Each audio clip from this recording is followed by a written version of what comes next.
So whether you're doing a design sprint or generally design thinking, which is the wider concept of user-centric design, you're going to come across how might we statements, challenge statements.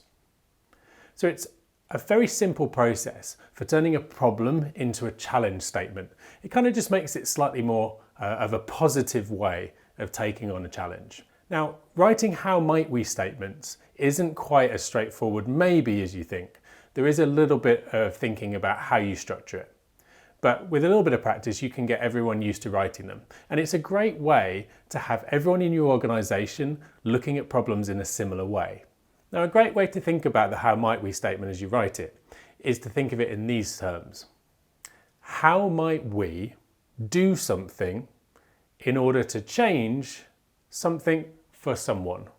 And if you take that structure, you'll probably write pretty solid how might we's. But let's talk about why you would do it and when you would do it. So if you take the design sprint, for example, one of the first activities you will do is expert interviews. So you're going to bring in people who know what they're talking about and you're going to listen to them. Now, the process of listening to them is good, but you need to get your notes down. So actually, one of the principles of the design sprint is that you are essentially taking notes all the time together. So everyone is contributing to the note taking throughout. And all of this is displayed, whether it's on the walls or on a digital space. You're collecting all of the information as you go because people don't remember things. They remember the beginnings and the ends, but they very rarely remember the middle. So that's why you always have your post-it notes and your pens are available to write down everything. How might we is also a process you can use maybe if you're in a meeting and problems are occurring, you can frame them through how might we statements as well. Let's have a look at what that looks like. So let's say, for example, you're interviewing me about my school experience. As we go along, we're going to write how might we statements as problems come up. Here we go. So we're going to do an interview, and while I'm talking about my challenges, try and write down as many how might we statements as you can. And the easiest way to do that is get yourself a stack of sticky notes, and in the top left, just abbreviate how might we to HMW, and then off we go. So when you hear a problem come up, you can turn it into a how might we. We're going to show ours as we go, but do try and do this yourself. So if I talk to you as head of maths, yeah, we've had like a reasonably successful year, I'd say. There's been some challenges with staffing. So whether that's illness, obviously people have like moved on. We aren't in the best area to attract staff. So we've definitely gone through a few supply in periods as well. So that puts a bit of strain on everyone because we're all trying to sort of club together to get cover work in place. It means sometimes I think our own planning has kind of fallen by the wayside and we've sort of relied on our experience a little bit. So it has been harder to be strategic. The department's relatively inexperienced, so I need to provide a lot of support to them, which obviously I have no problem doing. But again, that does mean that I need to make sure that my free time in school is available to them, whether that's sort of popping my head in or whether that's like planning together. And so it's really important we use our meeting time really effectively to make sure that we're talking about teaching and learning all the time without getting too into procedural things. I think that's the most useful use of our time. But then it does mean that some of our systems, so like behaviour processes and things, can sometimes slip. So yeah, there's always a challenge of time.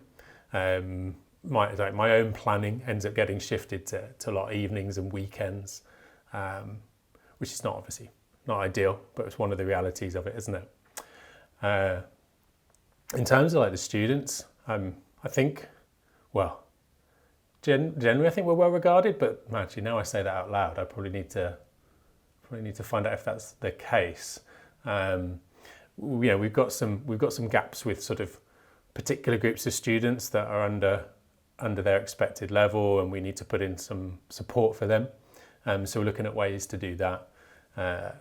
And then more widely, obviously, like, us being maths and English has got a sort of fair focus from the leadership team. So I'm obviously working with the school leaders on sort of wider plans to make sure that, yes, we're looking at our exam groups, but we're also kind of making sure that the other year groups are well supported, and we're not just sort of firefighting when it gets close to exams, that we've got a clear plan about how we support all students as well. I think key part for that is obviously our relationship with the parents. I think, like I said earlier about the support staff, that's made it hard. There's definitely been some parents concerned about their child not having like a specialist math teacher for periods of time. I completely understand that. So we've been obviously communicating with them. Some parents are easier to get in touch with than others. So there is that challenge of particularly the students where we'd really like their support. Sometimes it's not as easy to get in touch with them as we'd like. So yeah, there's definitely an area for sort of focus, if you like. So yeah, I suppose that's kind of a sum up of our situation.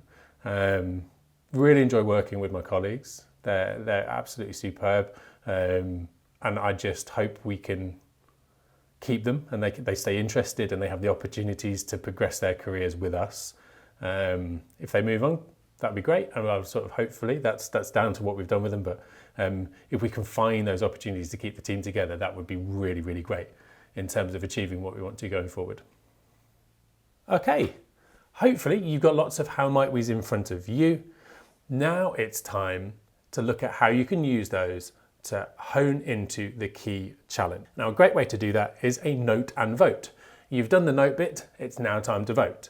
So you get all of your post-it notes up from everyone in the team that's been scribbling away, and then you give everyone 3 votes each, maybe 5 votes each, and ask them to vote for the how might we's that they think are the most pressing challenges.